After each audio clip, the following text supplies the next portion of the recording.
Bienvenue au podcast Santé Sport, le podcast où on discute avec des gens actifs, des professionnels de la santé et des intervenants du monde du sport. Juste avant de vous présenter l'invité de cet épisode, je veux vous dire, retenez-vous pas de partager l'épisode avec votre famille et vos amis pour qui vous pensez que ça pourrait être bénéfique. Si vous êtes sur Spotify, laissez un 5 étoiles et si vous êtes sur YouTube, abonnez-vous à la chaîne, ça aide vraiment le podcast à grandir. Nos invités de cet épisode, lui est physiothérapeute, elle est ostéopathe et tous les deux sont passionnés par le mouvement et la réadaptation. À travers leur pratique, ils accompagnent les personnes de tous les âges et les athlètes à mieux comprendre leur corps, à prévenir les blessures et à revenir plus fort après une période de réhabilitation. On discute de leur parcours, de leur vision multidisciplinaire dans le traitement des blessures et du rôle que joue le mouvement dans la santé à long terme. Veuillez accueillir Marianne Ouellet et William Turcotte. William, Marianne, bienvenue au podcast Santé Sport. Merci. Allô Félix, merci de nous recevoir. On va commencer avec toi, William, pour la première question. Tu es quand même la personne qui fait les médias sociaux d'Alia Santé. Tu es souvent dans les capsules très humoristiques. Oui. Comment tu trouves que l'humour aide à propager le message de santé? Ouais, je suis content que tu regardes mes capsules, là, Félix. Ça, c'est le fun. En fait, je pense que la réadaptation, il faut que ça reste un certain sens ludique. Donc, il faut que les gens ils trouvent un certain plaisir à faire leur réadaptation, à faire leurs exercices pour maintenir une certaine motivation dans le temps. Donc, que ce soit pendant la séance avec le patient où on va essayer d'être interactif, de faire des petits jokes de temps en temps, mais aussi via les médias sociaux, on crée une certaine connexion avec nos patients. Puis, je pense que ça leur donne le goût de persévérer puis de continuer dans leur réadaptation. Fait que c'est une façon d'entretenir la motivation. Là, puis c'est pour ça que je l'ai fait. Des fois, ça aide à mieux passer le message aussi. Hein?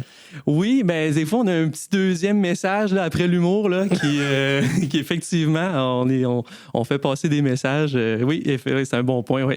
Comme que Marianne, c'est une sorcière. Hein? Ouais, on va le découvrir.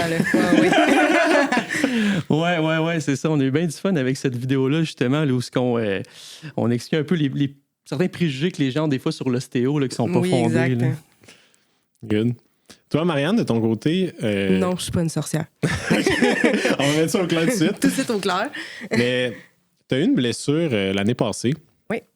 Puis là, tu as passé tout au travers du processus de réhabilitation. Mm-hmm. Comment de l'avoir vécu par toi-même, malheureusement, dans ta malchance, t'a permis d'apprendre puis de comprendre un peu plus ce que ton patient vit? Je te dirais, c'est surtout au niveau de la patience. Parce que, tu sais, vous savez, les gars, vous courez aussi, vous bougez beaucoup. Fait qu'au moment que t'es passionné par un sport puis tu peux plus le faire à cause d'une blessure, ça peut être long. Fait que, tu sais, on dirait que je comprends encore mieux les patients qui ils veulent recommencer à courir, ils veulent aller plus vite. Puis ça m'a aidé beaucoup à les encadrer là-dedans, tu sais, de leur faire comprendre que oui, là, c'est plate, il faut ralentir, mais c'est important parce que si tu ralentis au début, ta réadaptation va se faire beaucoup plus rapidement. Donc, je pense que ça m'a aidé beaucoup pour ça en tant que tel. Fait que moi, ça a travaillé ma patience, mais aussi de faire comprendre aux patients que la patience est vraiment importante aussi là, dans tout ça. Belle façon de le voir. Puis toi, comment t'as décidé de devenir ostéo? Écoute, moi, mon parcours est quand même assez long. Long, oui. Dans le fond, je me souviens encore, secondaire 3-4, ma mère consultait pour une blessure quelconque que je me souviens plus dans une clinique de physio. Puis elle m'a demandé, veux-tu venir avec moi voir qu'est-ce que la thérapeute fait? La thérapeute, en fait, était TRP, fait que technicienne en réadaptation physique. Maintenant, il y avait ça, technologue en physiothérapie. Ça a changé de nom un petit peu, je pense que c'est moins mêlant là, pour les gens. Puis moi, j'ai fait, moi, je veux faire ça. Secondaire 4, clairement, là, aider les gens à revenir de leurs blessures. Fait que je suis rentrée au cégep, technique en réadaptation physique. Ensuite, j'ai voulu rentrer en physio, ce qui est pas arrivé, vous l'aurez deviné. J'ai bifurqué vers la kinésiologie à la place. Puis j'ai fait compléter mon bac en kinésiologie aussi. Par contre, je me rendais compte que c'était pas tout à fait pour moi. Il me manquait l'espèce de travail manuel direct avec le patient. Puis c'est là que j'ai découvert l'ostéopathie à cause, la majorité des gens qui finissent dans ces domaines-là, ils se sont blessés. Je faisais du karaté quand même, je l'ai fait pendant longtemps, Okay. Au niveau. J'avais une grosse blessure à hanche qui passait pas. Puis on m'a dit, va essayer ça, l'ostéopathie, tu vas voir, ça marche. Et je suis allée voir l'ostéopathie, puis ça a marché. Ça m'a pris quand même un petit bout, plusieurs traitements aussi, puis à un moment donné, j'allais là, je revenais, c'est malade ce qu'il fait, là, tu sais, c'est le corps humain, puis il m'expliquait tout ce qu'il faisait, puis ça m'intéressait tellement. Puis à un moment donné, j'ai juste fait, je change de job, je retourne à l'école, puis je vais faire de l'ostéopathie. Il y a beaucoup tout l'aspect global du traitement. Fait que, tu sais, c'est pas juste les articulations, c'est les viscères, c'est les organes, c'est les nerfs, c'est tout. Fait que je trouvais ça vraiment, vraiment fascinant, puis je suis tombée dedans en pleine face, puis je regrette pas mon choix là, depuis ce temps-là. Les viscères. Ouais, les viscères, les organes. Oui. OK, c'est juste un autre terme. Oui, ben c'est en fait, c'est des termes différents pour expliquer deux choses, là, mais ça veut sensiblement, ça ressemble. Au fin de conversation. C'est ça, là. Sinon, aller sur Google. C'est pour plugger un mot qui a l'air intelligent, c'est juste ça. C'est bon. C'est quoi la formation au Québec pour devenir ostéopathe? Au Québec, ça se donne au privé. OK. Moi, je l'ai fait dans une école, dans le fond, c'était le Collège d'études ostéopathiques de Québec. Il y avait un campus à Québec et un campus à Montréal. Malheureusement, l'école a fermé. Moi, je l'ai fait à temps partiel, c'était à peu près 6 ans. Ça demande justement un bac dans le domaine de la santé avant. OK. Fait que moi, c'était pas voulu, ça a tombé, j'en avais un, ça a bien fait. Sinon, à Montréal, il y avait la possibilité de le faire à temps plein. Mais j'irais pas à Montréal, j'étais allée à Québec, puis je travaillais en même temps, fait que ça a bien fait. Il y a d'autres écoles que celle-là que j'ai faite. Par contre, je connais pas les parcours là, à ce niveau-là. Souvent, ça se ressemble quand même assez. Là. Quand même. Ouais, c'était un beau projet, mettons, de me rembarquer là-dedans. Là. Mais quand t'es dedans, puis tu tripes, ben, tu te rends comme pas compte que c'est 6 ans, les 6 ans passés comme ça, parce que t'es dans le corps humain à côté tout le temps, puis c'est quelque chose que moi qui me passionnait énormément. Fait que, c'était pas difficile pour moi Je finissais de travailler, mais le soir, je soupais, je m'installais, j'étudiais. C'est sûr qu'avec les années, à un moment donné, tu commences à être tanné, là, mais ça, c'est un peu normal. Mais ouais, non, ça a été des belles années, là, malgré l'effort que ça fournit, puis ça a valu la peine. Toi, Will, comment t'es arrivé en physio? Yes, moi, c'est le parcours typique de l'étudiant en physio, là, je pense. Là.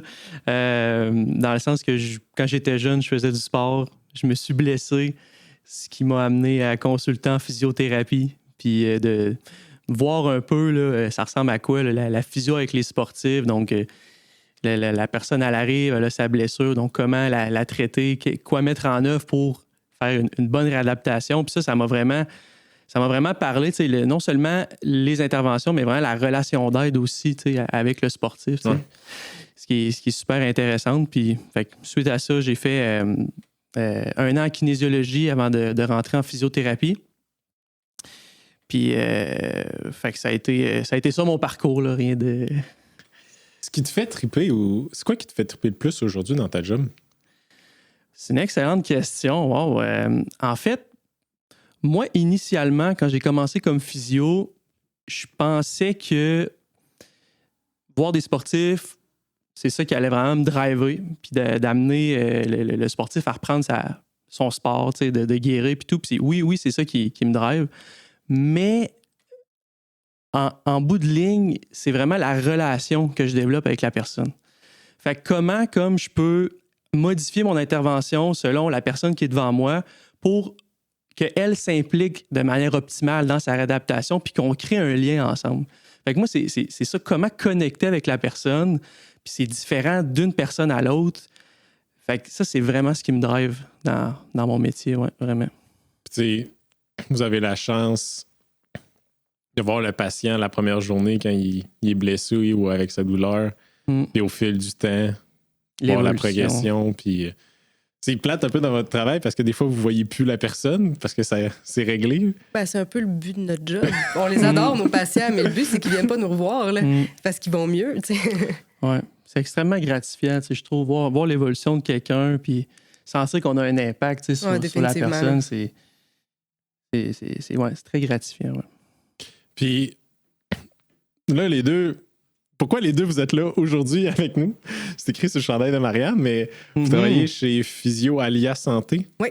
Pouvez-vous nous expliquer c'est quoi la clinique?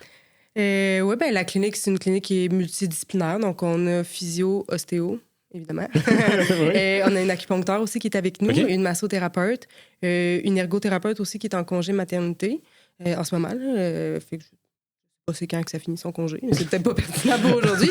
Bref, tout ça, c'est qu'on a quand même plusieurs services là, avec nous dans la clinique. Puis, c'est ça. Fait que c'est une clinique qui a été fondée. Physio Alia Santé existe depuis maintenant presque 2 ans. Avant, on faisait partie d'une autre franchise là, que faisait quasiment 10 ans au total. Ça Là, faisait 10 10 ans, avant qu'on parte de façon indépendante. Fait que ça vient de... C'est Mylène puis Daisy, dans le fond, nos deux boss, qui sont les deux physiothérapeutes de formation, je pense qu'ils ont toujours rêvé de... ouais, c'est ça. Salut, Mylène et Daisy. Ils ont toujours rêvé d'avoir une clinique ensemble. Puis là, je pense qu'ils ont réussi à accomplir leur rêve, finalement. Là. Puis la clinique est où à Québec? Située sur le boulevard Amel, à l'ancienne Lorette. Probablement que tu sais où le Dairy Queen? Oui, tout le monde connaît le Dairy Tout le monde Queen. connaît le Dairy Queen à l'ancienne Lorette. Voilà. Fait qu'on est en face. Dans le fond, il y a un Jean Coutu. Puis on est juste en haut du Jean Coutu. OK. Ouais, exact. Ah ouais, c'est un bon point de repère, hein, ça. Hein? Tout le monde sait c'est où. Moi, je viens des Saules. OK. bon. Fait qu'il est pas loin, là, c'est ça. Je suis né littéralement à 2 km de là. Ah, Fait que je connais. Tu t'arrêtes comme glacé de temps en temps quand t'étais jeune ou. Ben, non, pas quand j'étais jeune. On n'avait pas les moyens, malheureusement. Mais aujourd'hui, oui. Ouais, Des fois. Après une course, des fois, à la fin de l'été, là. Ben, pendant l'été, mais. Ouais, petite récompense après. Petite là. récompense, là, un Blizzard Breeze, là. Bon, on le connaît, il connaît ça. C'est ça, là, il sait qu'est-ce qu'il va aller chercher. là. Ouais. Puis là, quand l'épisode va sortir, je pense que le Dairy Queen va être ouvert. Fait Ouais, que, je pense que oui. bon, désolé si on vous donne le goût d'un. Ça fait trop de fois qu'on me collègue Dairy Queen dans un podcast de santé sport, mais c'est l'équilibre dans la vie. Et voilà. C'est bien Et voilà. dit. Bravo. Qu'il faut, malgré tout. Yes. Exact. Good. Bon, on tombe dans le crunchy. OK, vas-y. Ben oui. Marianne, ostéopathe, comme tu l'as mentionné tantôt, veux-tu expliquer c'est quoi l'ostéopathie? L'ostéopathie, OK, ce n'est pas de la sorcellerie. Ah, OK. On s'en va pas à Poudlard, là. Non, ça va pas à Poudlard. J'aimerais bien, mais non. Fait que l'ostéopathie, c'est quoi? Ben, c'est une méthode de traitement un peu comme de la physio. Ben, c'est juste qu'on regarde le corps d'une façon très différente. Le corps, on va le regarder vraiment dans sa globalité comme une unité fonctionnelle. Ça veut dire que tout fonctionne ensemble, puis tout est interrelié. On va travailler beaucoup avec les liens anatomiques entre les différentes structures, puis tout ce qui est physiologique aussi. Les liens physiologiques, anatomiques, c'est un peu comme notre cheval de bataille un petit peu. Je m'explique. L'exemple que je donne souvent aux patients pour qu'ils comprennent, ton système digestif ne fait pas juste flotter dans ta bédaine. Okay? Il est emballé dans une espèce de sac qui vient l'attacher dans la colonne en arrière, dans le bassin de chaque côté. Fait qu'un problème au niveau digestif peut venir créer une bonne tension au niveau de ta colonne vertébrale puis créer des douleurs dans le dos. Tu viens parce que tu as des douleurs dans le dos, mais ton problème ne vient pas nécessairement de ton dos, il va venir plus de ton système digestif. À partir de là, pour s'assurer que le système digestif fonctionne de la bonne façon, il faut s'assurer que le système nerveux envoie les bons signaux. Fait que là, des fois, on va aller voir faire le nerf vague au niveau du crâne qu'on peut aller relâcher pour s'assurer qu'il envoie les bons signaux.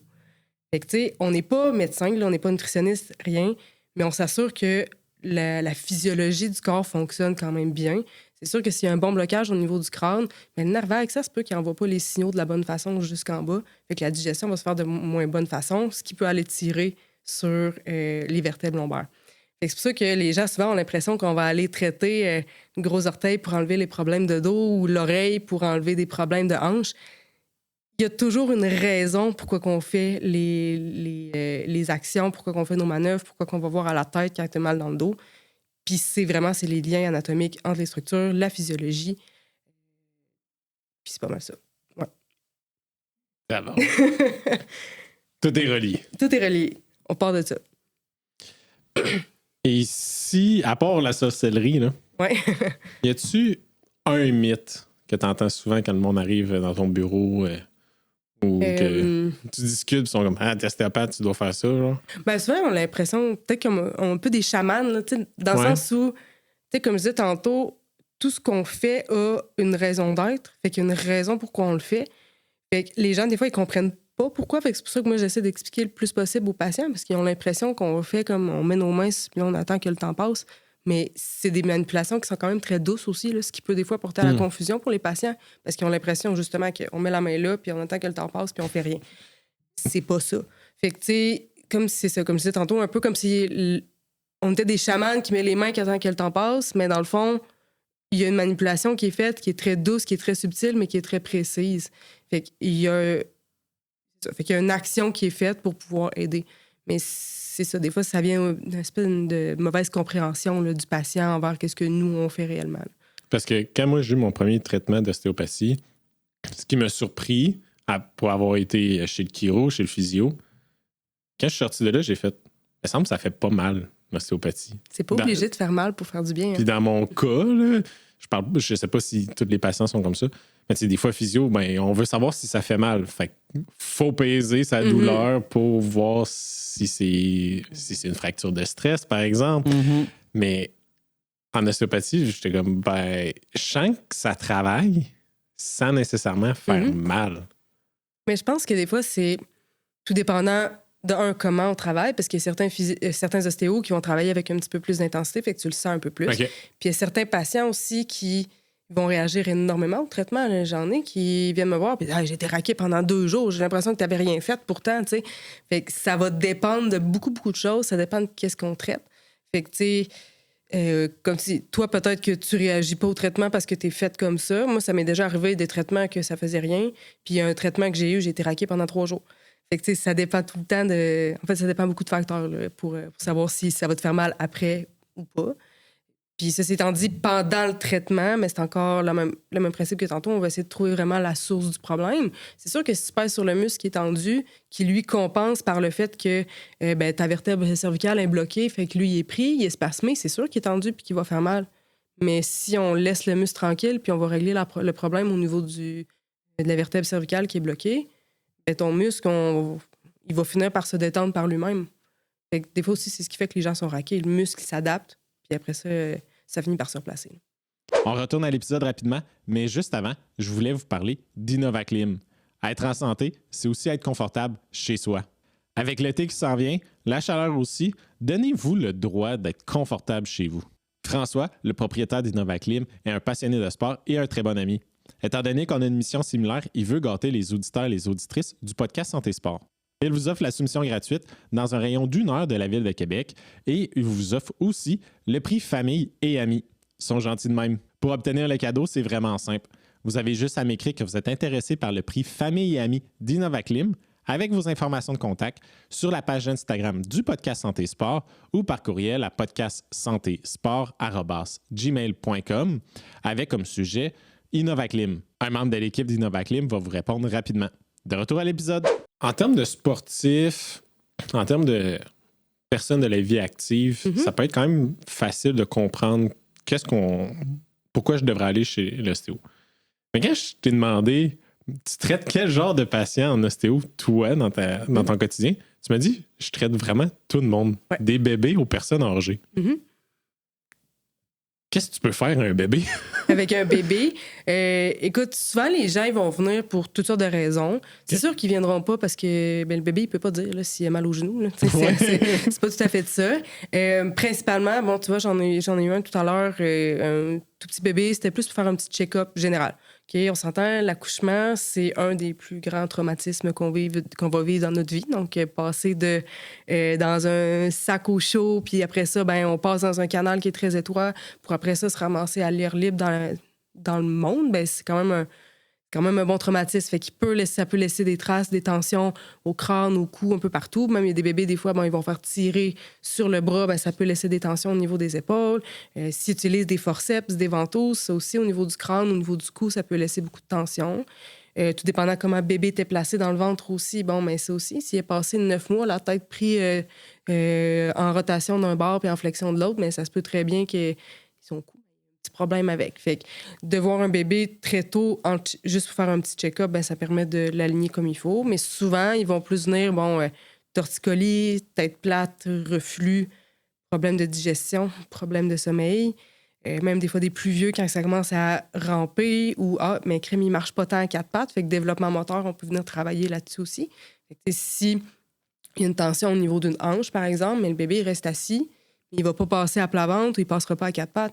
Mais c'est pas parce que le bébé, il est lâche, là. Je dis ça parce que je l'ai déjà entendu, là. On me dit, je pense qu'il est juste lâche. Non, il n'est pas lâche. Elle a un petit blocage. Un bébé, c'est curieux. Un bébé, ça bouge. Fait que s'il reste assis puis il va pas à plat ventre ou il va pas à 4 pattes, ça se peut qu'il y ait juste un petit blocage qui l'empêche d'avancer. Puis là, je me rappelle encore, là, cette petite demoiselle-là de quelques mois, mais on l'a débloquée pendant le traitement. Elle a fait le transfert, tu sais. Fait que c'était vraiment juste un petit blocage qui peut aider au niveau développement moteur. Puis même des fois, on peut en travailler plus 1 an, 2 ans aussi quand il commence à marcher. Fait que on peut vraiment les traiter tout au long de leur vie, là, carrément. Là. Fait que, pour le développement, c'est super important aussi. Là. Oh.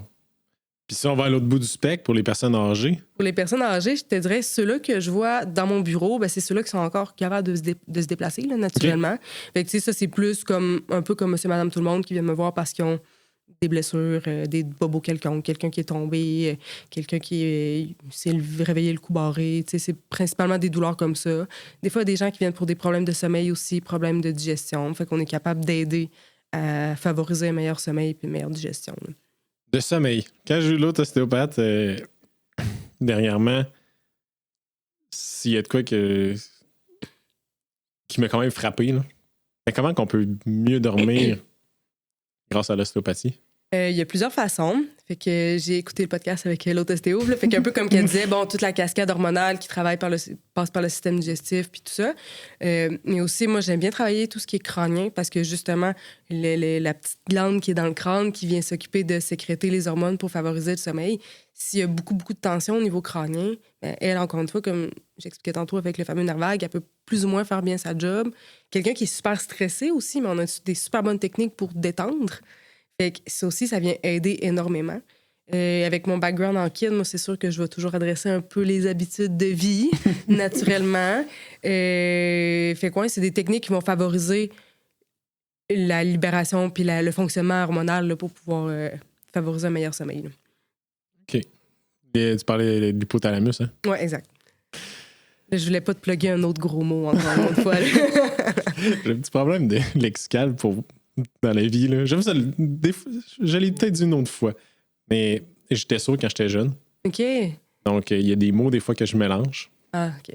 Qui sont des fois qui sont pas du tout reliés et que ça fait des drôles de situations. Mais j'avais amygdale en tête, puis j'ai fait non, c'est pas de l'amygdale. Ouais, des fois, ça peut être mêlant un petit peu. Mais ça arrive à tout le monde. De ton côté, Will, en tant que physio, moi, ce que je remarque,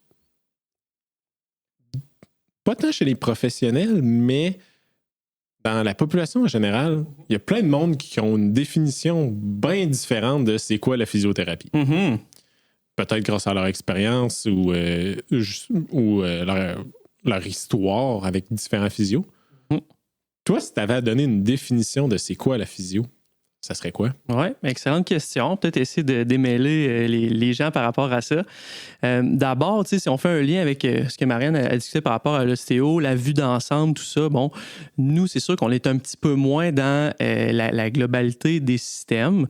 C'est sûr qu'on va avoir une approche un petit peu plus là, au site de la blessure. Fait que, par exemple, un patient va venir me voir, puis la physio, ça va être d'abord d'identifier la cause de la douleur. Donc, est-ce qu'on est sur quelque chose de musculaire? Est-ce qu'on est sur quelque chose d'articulaire, de tendineux, de neural, donc un nerf qui pourrait faire mal? Puis ensuite de ça, une fois qu'on identifie la cause, c'est de faire des modalités de traitement qui vont aider le patient à guérir ou du moins à retrouver un maximum de capacité. Donc, selon ses objectifs, bien évidemment. Donc, si le patient, lui, veut retourner faire du sport, il veut retourner faire une activité, il veut retourner au travail, ou le classique qu'on entend, je veux plus avoir mal. Bon, ça, on le sait, mais c'est bien de nous le rappeler. Là, on travaille en ce sens-là avec vous, là, bien évidemment. Puis les différentes modalités en physio, d'abord les exercices, les fameux exercices qu'on adore tous faire, ou du moins certains aiment ça plus que d'autres, pour aider le tissu à retrouver une certaine tolérance, à retrouver une certaine capacité à faire l'activité. L'éducation par rapport à la pathologie, donc c'est quoi, comment ça guérit, combien de temps ça peut prendre pour que le patient ait des attentes réalistes par rapport à sa réadaptation.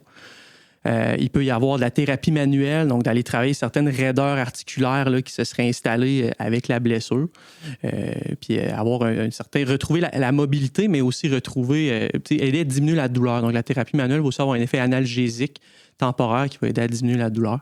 Puis dans certains cas, il y a aussi de l'électrothérapie, des douleurs chroniques. De l'électrothérapie? Oui, l'électrothérapie, c'est quoi qui se faisait beaucoup avant en physiothérapie. Là. Donc, je ne suis pas un expert, mais il y a une modalité qui s'appelle le TENS. Donc, c'est un appareil qui envoie un courant électrique au site de la douleur, donc qui offre souvent un effet analgésique, donc 1 à 2 heures après l'application.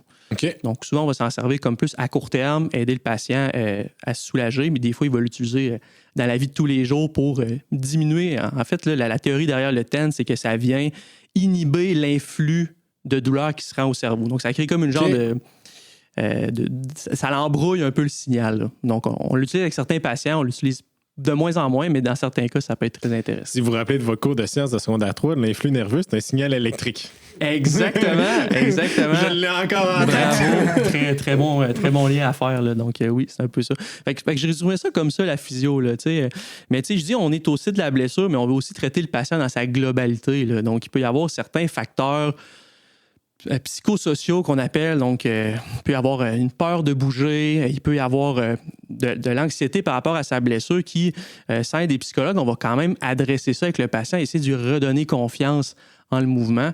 Donc, il y a quand même un aspect global, même si on est plus localisé au site de la blessure. Ouais.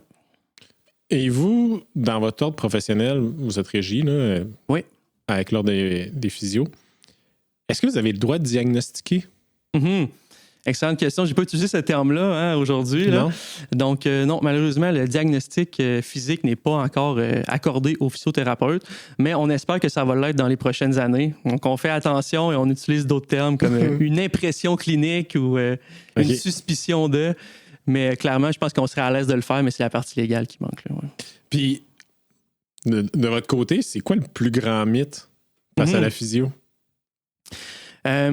Je vais y aller pour une genre de phrase que j'entends de manière occasionnelle, je dirais. Là. Donc, j'ai fait de la physio dans le passé, ça n'a pas fonctionné, donc la physio marche pas. Je suis un de ceux-là qui a dit ça. Ouais, ça toute transparence. Fait que merci pour ton honnêteté. C'est très apprécié. On se dit vraies affaires au podcast Santé Sport. Donc, tu sais, c'est bien important de comprendre que la physio, c'est une profession, c'est pas une modalité de traitement. Donc, souvent, tu sais, ce que je dis, il y a probablement autant de façons de faire de la physio qu'il y a de physiothérapeutes. Par contre, il y en a qui vont pratiquer de manière très similaire, mais chacun va avoir son grain de sel. Puis il y en a d'autres, dans la même profession, qui pratiquent de manière complètement différente. Fait que si ça n'a pas fonctionné avec un physiothérapeute, abandonnez pas. Vous pouvez aller essayer avec un autre physio qui traite différemment ou des fois avec un autre professionnel qui va être capable, comme Marianne ici, ma chère collègue, qui va être capable d'aller, avec une vue d'ensemble, d'aller débloquer peut-être le problème. Fait que, mais il y a aussi, je pense, une responsabilité du thérapeute en soi de voir que si ce qu'on fait, on atteint un certain plateau, ça ne fonctionne pas, d'essayer d'autres modalités puis d'être assez transparent pour référer à quelqu'un d'autre si jamais ça ne marche pas. Mais bref, perdez pas espoir à la maison. Si ça n'a pas fonctionné une fois, ça se peut que ça fonctionne la deuxième fois. Puis, de ce que je connais, je pense qu'il y a des physios. Il y a plein de physios. Il y a des médecins qui se spécialisent en oncologie, il y en a qui se spécialisent en neurologie, il y en a qui se spécialisent en orthopédie. Yes. Vous, en tant que physio, il y a des physios, j'imagine, qui doivent être spécialisés dans les épaules. Il y en a en périnatal. Il doit en avoir pour plus les coureurs, par exemple. C'est sûr que si vous avez un problème d'épaule en tant que coureur, ça se peut que votre physio de course, il ne traite pas souvent des épaules. Ouais. Donc, ça ne veut pas dire qu'il n'est pas compétent en tant que physio. Ça veut juste dire que c'est peut-être pas sa spécialité à lui. Oui, on peut très bien être attaché à ce professionnel-là. Mais si jamais c'est une autre blessure qui n'est peut-être pas habitué de voir, on a d'autres professionnels qui peuvent aider. C'est extrêmement bien dit. Juste par souci de terminologie, là, vu que je sais que tu m'as dit que tu avais un intérêt, il faut qu'on dise une expertise au lieu d'une spécialité. Okay. Là. Ça, c'est juste un contexte. Il n'y a aucun problème. Là. Les médecins spécialistes, ils n'aiment pas ça. Il faut qu'on utilise le terme une expertise. Mais oui, tu as raison. Si on fait plus, un physio traite plus d'une certaine pathologie, il va être très bon avec celle-là. Ça se peut qu'avec une autre, il soit bon, mais qu'il ne soit peut-être pas optimal. Puis à ce moment-là, il y a d'autres physios qui peuvent mieux répondre à ce besoin-là. Donc, des fois, avec le site Internet de la clinique, on est capable de voir là, si le professionnel a certaines expertises, mais des fois aussi, juste le physio doit avoir une certaine transparence aussi, là, si on sent qu'on est moins à l'aise avec tel type de problème, de référer. Ouais. Mais c'est probablement un des avantages d'avoir une clinique comme on a aussi, puis comme d'autres cliniques peuvent avoir aussi, c'est que, mais si Will, lui, il travaille beaucoup avec des coureurs, mais mettons, peut-être que justement, un coureur qui a plus de problèmes avec, sa mâchoire, on a des physios qui ont des expertises pour travailler la mâchoire. Fait que, c'est le fun parce que, puis on se connaît, on se parle, on est capable de se parler du cas aussi. Fait que là, au moins, ça fait une meilleure communication puis une meilleure prise en charge du patient en tant que tel. Très bon lien. Bravo. Très bon. Tu l'as l'affaire, toi. La prochaine question pour les physios, Yes. Ça, c'est une question que c'est moi qui avais. Là, puis que j'étais comme, je vais avoir un physio pour la première fois. Ben, deuxième fois après Blaise. Avec Blaise, on parlait pas de physiothérapie tant que ça. Mm-hmm. Souvent, quand on se blesse, on se dit, il faut que j'aille chez le physio. Mm-hmm. Est-ce que les physios peuvent aider en prévention des blessures aussi? Oui, ça, c'est une excellente question. Je pense que oui, les physios ont un rôle en prévention de blessures. Puis je vais donner 2 exemples, là, si on veut. Bon, d'abord, il y a l'exemple du patient qu'on a fini son traitement, qui va bien, là, qui est guéri, puis maintiendrait ses exercices à titre de prévenir la récidive de la blessure. Donc, ça, c'est un type de prévention, mais peut-être secondaire à un premier épisode de blessure. Mais il y a aussi un rôle de prévention, c'est-à-dire tu n'as pas mal à cet endroit-là, cette articulation-là, et tu aimerais avoir des exercices pour... mais ça, c'est peut-être pas tous les physios qui sont à l'aise de le faire, mais je pense que la majorité le sont. Puis ils voudraient maintenir une certaine santé articulaire, avoir un certain programme pour prévenir une éventuelle blessure. C'est sûr que dans ce domaine-là, les experts seraient les kinésiologues là, qui sont vraiment axés sur le mouvement, axés sur la prévention des blessures. Mais je pense qu'un physio peut aussi être utilisé dans ce contexte-là. Donc oui, ça se fait. Juste de le demander à votre physio. Dans la raison de consultation, je n'ai pas mal, j'aimerais avoir des exercices pour telle ou telle chose. La plupart du temps, vous allez vous faire dire oui, là, c'est très possible. OK. Ouais. Puis justement, parlant d'exercice, j'ai écouté un peu un autre podcast. Puis il y a de quoi qui m'a vraiment frappé parce que j'ai consulté des physios, j'ai eu de nombreux exercices à faire, entre autres mon problème de dos. Mm-hmm. Puis dans le podcast, il disait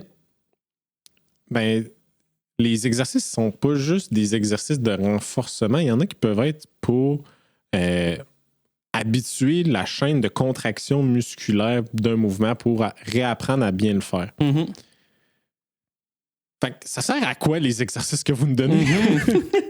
Et ça, c'est la question à 100$, c'est pas à 1000$.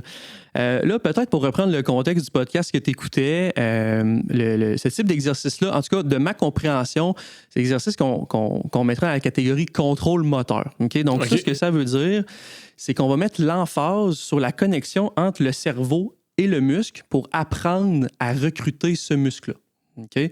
Donc, par exemple, tantôt hors caméra, on se parlait d'un exercice là, de hip hinge, là, un genre de début de deadlift, si on veut, où on va sortir les fesses vers l'arrière, on va pencher le tronc vers l'avant.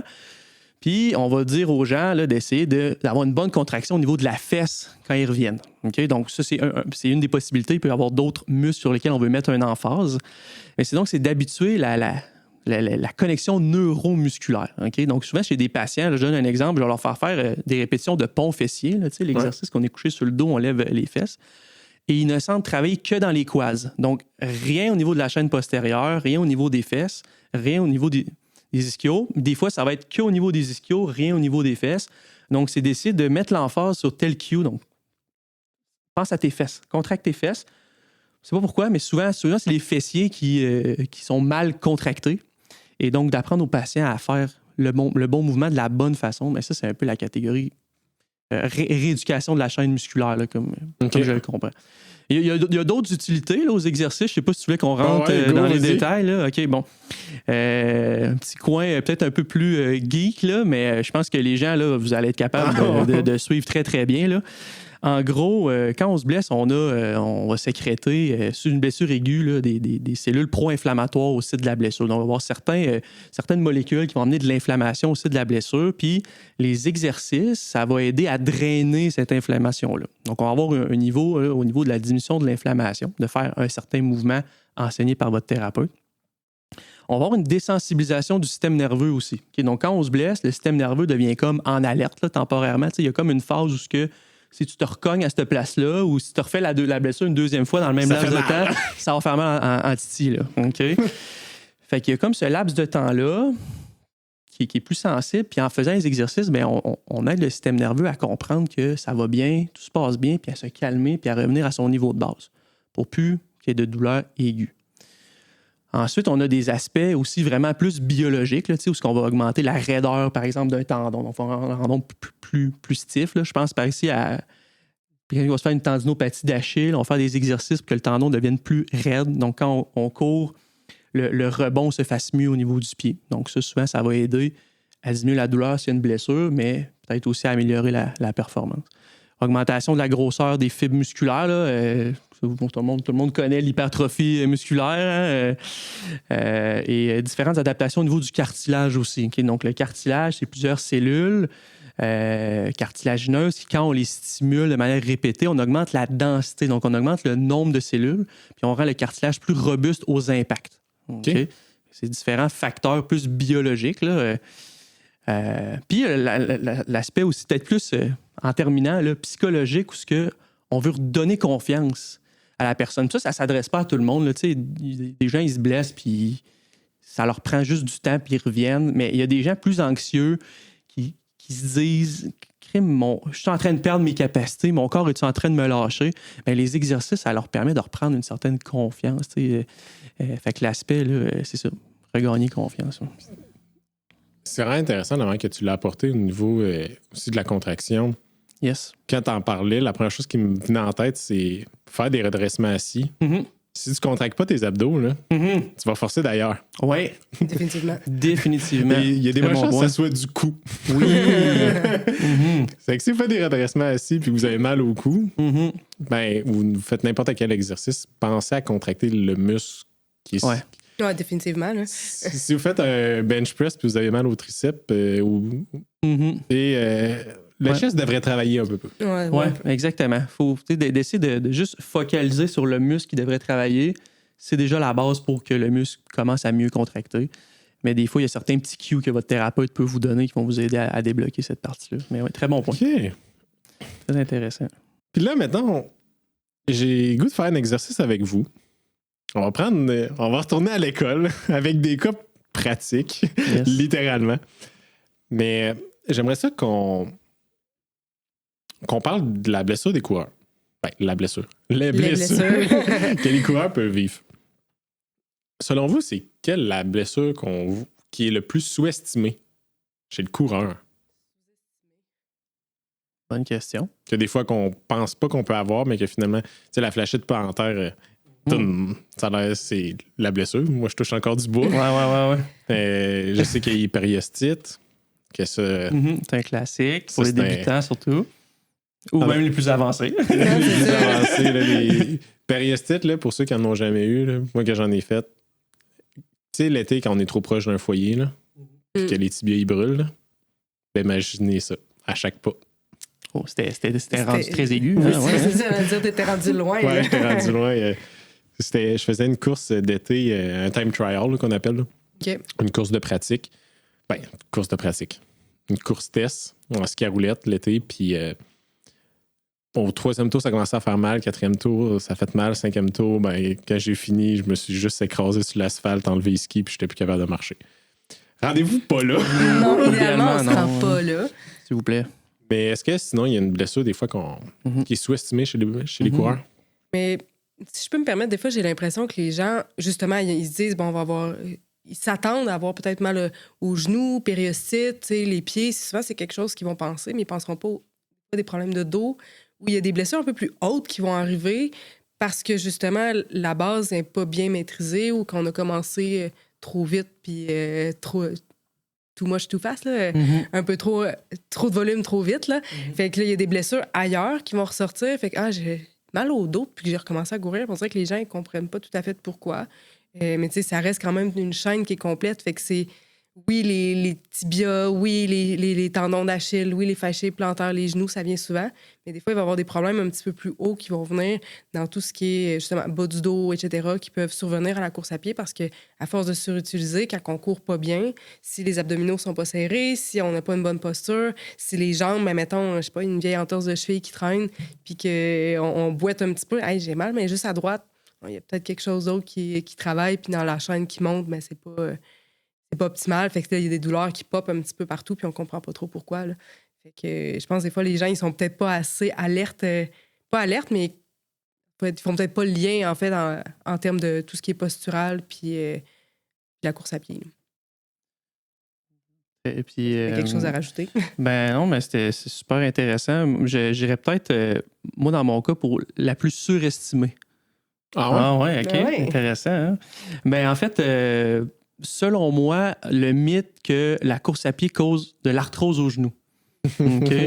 Sujet épineux, là, encore, ben, en fait, ça l'est de moins en moins, là, parce que les évidences commencent à sortir que c'est un peu de la boîte dire que courir cause de l'arthrose au genou. Puis, pour prouver le point, on a commencé à avoir des super bonnes études, dont une étude sur 100 000 individus. OK? Donc, c'était une méta-analyse, une étude, c'est ça. Donc, 100 000 individus, ils ont analysé les personnes, les classés, c'était coureurs récréatifs, coureurs, disons... Régulier. ouais, je dirais même plus que ça. Là, je dirais comme élite. Là, ouais, coureurs élite et sédentaires. OK? Puis on a regardé chaque personne, est-ce qu'ils font de l'arthrose au genou? Et ce qu'on s'est rendu compte, c'est que chez les coureurs, disons, occasionnels, réguliers, donc quelques fois semaine, mais pas élite, on avait environ 3,5 de prévalence, donc de la proportion d'arthrose au genou était à 3,5 chez ces gens-là. Chez les gens sédentaires, on était à 10 environ. OK? Et chez les coureurs élites, donc on pense à des gens qui ont peut-être dépassé leur capacité souvent, là, avec certaines blessures au genou, on montait à 13 Donc, courir de manière récréative, occasionnelle, ça peut être à tous les jours, là, courir de manière récréative, mais de ne pas surpasser les limites de son corps trop souvent, mais on prévient l'apparition d'arthrose au genou. Donc, ça, je trouve que je vais prendre ta plateforme peut-être pour faire un petit clin d'œil par rapport à ça. C'est une belle occasion de le faire, là, définitivement. C'est une belle occasion, effectivement. Puis, je vais plugger mon épisode avec Blaise. C'est ça. Ouais. Une activité régulière, une activité cardiovasculaire régulière à peu d'impact. Des études, je vais laisser. Je ne vais pas sortir de chiffres pour pas le contredire, mais allez écouter l'épisode 27. Je fais de l'autopub. Mais si vous voulez aller voir tous les détails médicaux, Blaise. Oui, il a sorti toutes les stats, je pense, sur toute aussi la prévention de certaines maladies aussi. Là. C'est assez intéressant. Fun fact, là, je les connais quand même. J'en connais 3 par cœur. Réduction des risques de diabète de type 2 de 60 Réduction des risques de fracture de la hanche ostéoporotique de 70 Diminution des risques de démence de 30 Cancer 50 si je ne me trompe pas. Mais... Ah non, c'est assez impressionnant. Là. Qu'est-ce que le sport peut faire? Exact. C'est bon. C'est bon de leur plugger. Mais j'aimais quand même vraiment bien ton point, Marianne, parce que moi, je me suis blessé. C'est ce qui m'a fait arrêter la compétition. Puis j'ai tombé sur mon épaule gauche. Mais quand j'ai recommencé à courir, on s'échauffe les jambes, les hanches, les mollets, les chevilles. Et quand je courais, j'avais une grosse aiguille direct dans l'omoplate. Fait que tranquillement pas vite, des fois quand on court ensemble, des fois je fais des exercices d'épaule, de réchauffement d'épaule. C'est le seul moyen que j'ai trouvé pour éviter. Je cours loin, t'utilises tes jambes. Ouais, mais t'as tes bras aussi. Ouais, ça sert, mais dans ton momentum de course, t'as quand même une espèce de torsion du tronc. Tes bras, ils vont être quand même engagés aussi. T'as pas les bras super mous. Fait que c'est sûr que si tu prends pas le temps d'échauffer aussi le haut du corps, c'est beaucoup plus global qu'on pense, la course à pied. Là. Fait que c'est sûr que si tu prends pas le temps, ça se peut très bien que si tu avais déjà un petit bobo là, mais que tu le ressentes là, quand tu vas courir. Là. Puis moi, il y a vraiment un échauffement que j'ai ajouté. Merci, Coach Blue. C'est la fente avec la rotation de bassin. Ouais. Avec la rotation de bassin, la rotation du tronc. Donc, vous faites une fente, puis sur le côté que vous faites la fente ou le côté opposé, vous pouvez faire une rotation du tronc. Honnêtement, ça va être tellement à réchauffer. Mais c'est parce que c'est quand même très spécifique à la course à pied comme échauffement, parce que quand tu cours, oui, celui-là, quand tu le fais avec la fente, avec la rotation, tu vas aller exagérer un peu le mouvement, mais quand tu cours, tu as le pied en avant avec la rotation opposée qui se fait à plus petite échelle.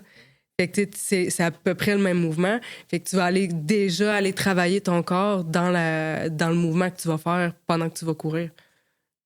Fait que leçon du podcast, allez vous échauffer correctement. Échauffer le haut du corps autant que le bas du corps. Bref. Ça va vous aider. On retourne à l'épisode dans quelques instants, mais juste avant, j'ai une petite question pour vous. On parle souvent de santé sur le podcast, mais est-ce que vous prenez soin aussi de votre santé financière? La réalité, c'est que beaucoup de gens s'entraînent fort, mais leurs finances, elles, restent dans le flou. Le stress financier que ça va venir créer va venir affecter la qualité de vie. C'est exactement pour ça que je veux vous parler de service financier Sébastien Fournier.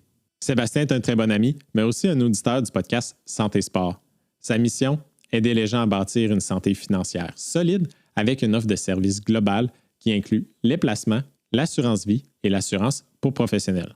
Son objectif, que vous ayez un plan clair pour vous permettre de continuer d'investir dans votre santé, vos projets sportifs ou de maison et votre avenir. Pour les auditeurs du podcast Santé Sport, Sébastien offre la première consultation gratuite et sans engagement. Pour profiter de l'offre, c'est très simple. Allez sur le site web www.podcastsantesport.com/finance avec un S.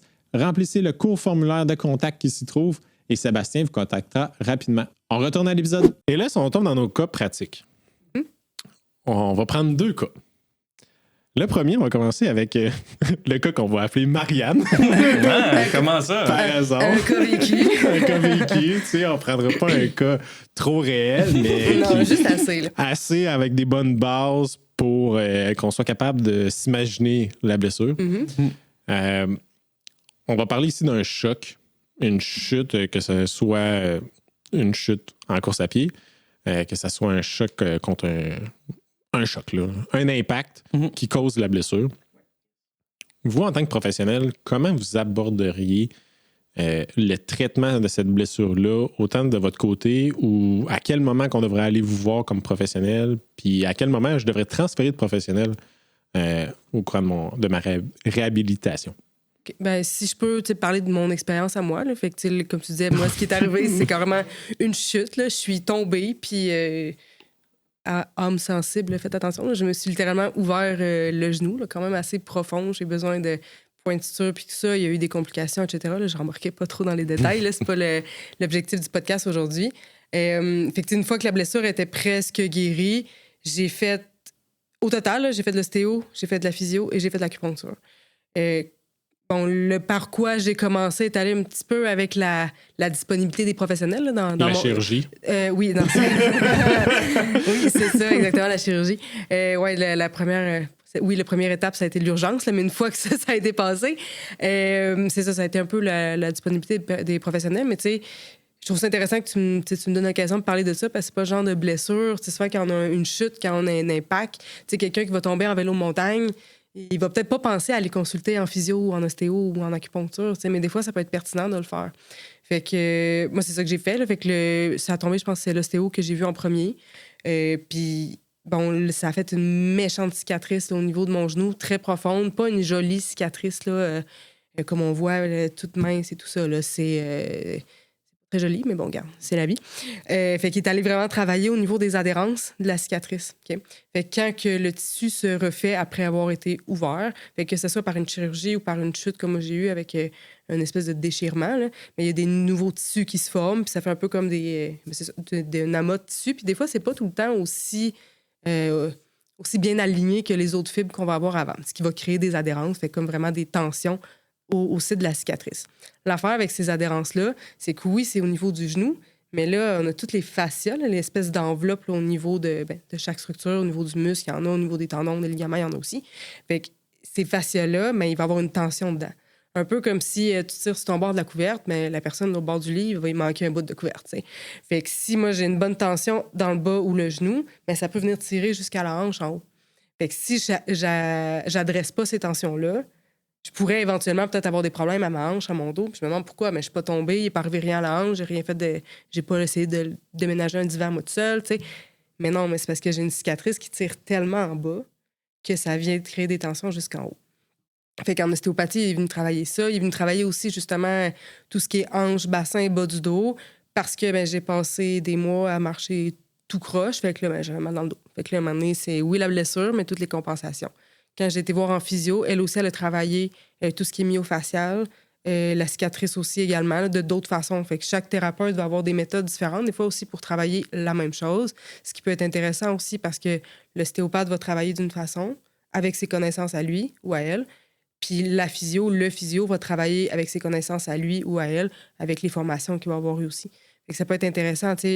Marie-Elisabeth, qui est une de mes collègues là, en physio à la clinique, allô, avec qui je suis allée voir, mais elle a des formations en myofacial, elle a des formations aussi pour aller travailler tout ce qui est ce qu'on appelle le lymphédème, là, mais principalement après les chirurgies. Fait qu'elle travaille souvent avec les cicatrices. Donc, je suis allée le voir elle pour son expertise là-dedans.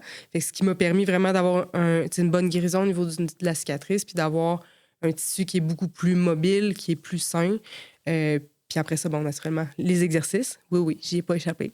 Okay? Fait que les exercices, parce que là, ça fait des semaines que je boite. Fait que là, le moyen fessier, il est rendu paresseux, il travaille plus parce que je m'en sers plus. S'il est plus stimulé, le corps...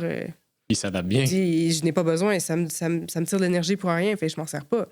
Fait que là, des exercices pour restimuler le moyen fessier pour que lui, il vienne stabiliser le bassin pour avoir un bon aliment au niveau des jambes.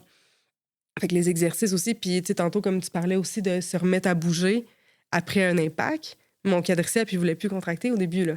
Fait qu'il a fallu que je retravaille en isométrique, donc une contraction qui occasionnera pas de mouvement au niveau de l'articulation. Il a juste fallu que je réapprenne mon quadriceps à forcer. Fait que c'est la base, c'est des choses comme ça qui peuvent arriver, mais à un moment donné, je le pratique, j'ai pas le choix, là. Fait que j'étais là, puis dans mon bureau, là, avec le pied à côté sur le mur, puis j'essayais de contracter mon quadriceps. Mais au début, là, comment je fais pour contracter un quadriceps? Hey. Non, c'est genre la chose. C'est ça, c'est simple. Tu déplies le genou, mais comme j'étais pas capable. Fait que ça a pris quand même du temps avant d'être capable de l'espèce de mind-muscle connection, là, comme tu disais tantôt, encore une fois, full circle. Fait que, tu sais, d'avoir la connexion entre le cerveau puis le muscle pour dire que, OK, là, tu vas contracter le quadriceps. Fait que ça s'est fait avec la physio. Plus tard, après ça, est arrivé l'acupuncture, que là, elle est allée travailler carrément avec d'autres sortes de traitements, avec sa vision à elle, qui est allée compléter encore le traitement. Fait qu'une blessure comme ça, avec un choc, des fois, c'est ça, on les laisse passer un petit peu, ou c'est le même principe qu'un accident en auto ou juste un accrochage qui n'aura pas nécessairement créé de douleur. Bien, la ceinture de sécurité qui est un peu en diagonale, mais ça peut laisser un impact. Des fois, on le sait pas.